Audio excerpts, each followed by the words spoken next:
رمضان گیا ایمان بھی گیا، رمضان گیا تو نماز بھی گئی۔ اللہ کی قسم ہے، رمضان کی 30ویں روزے کی فجر کی نماز مسجد بھری ہوئی ہے، اگلے دن شوال کی فجر کی نماز مسجد میں ایک صف ہے۔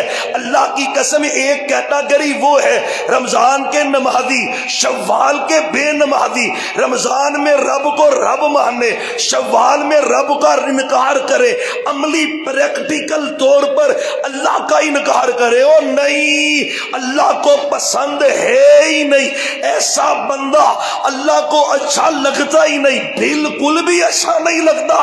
ایک بندہ اس نے دن پورا لگا کے مہینہ لگا کے مکان بنایا، بن گیا، چنائی ہو گئی، لینٹر تک پہنچ گیا، تو جب مہینہ محنت کر کے نا اب وہ مہینے کے بعد ایک ایک اینٹ نیچے گراتا جا رہا ہے، ایک ایک اینٹ نا، ایک دو مزدور بھی لگا لیے ٹاؤ انہوں، لوگ کہیں گے بے وقوف نہیں ہے، یہ پاگل ہے، عقل کا اندھا ہے، مہینہ پر محنت کی ہے، اب وہ ساری محنت ضائع کر رہا ہے۔ قرآن نے بھی کہا ہے وَلَا تَكُونُوا كَالَّتِي نَقَضَتْ غَزْلَهَا، اور اس بی بی کی طرح نہ ہو جاؤ، صبح سے بیٹھی سوت کاٹ رہی تھی، اتنی محنت کی، چرخہ کاٹا، چخرے محنت کی، شام تک جتنی محنت ہوئی، کینچی لائی، چھری لائی، سب کو کاٹ کے رکھ دیا۔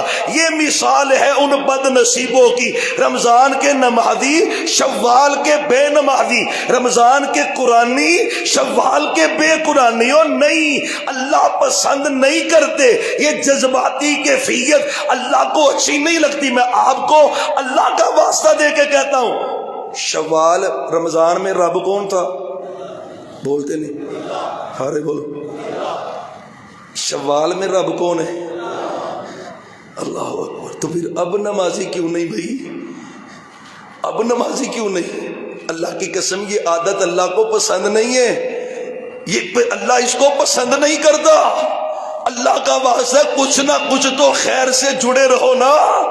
اور مہینے بھر کی تربیت کا اثر کچھ دن تو جانا چاہیے تھا نا۔ تم نے تو دھڑم کر کے بلڈنگ نیکیوں کی شوال کے چاند کے ساتھ ہی تباہ کر دی، تم نے تو اس کا بیڑا غرق کر کے رکھ دیا ہے۔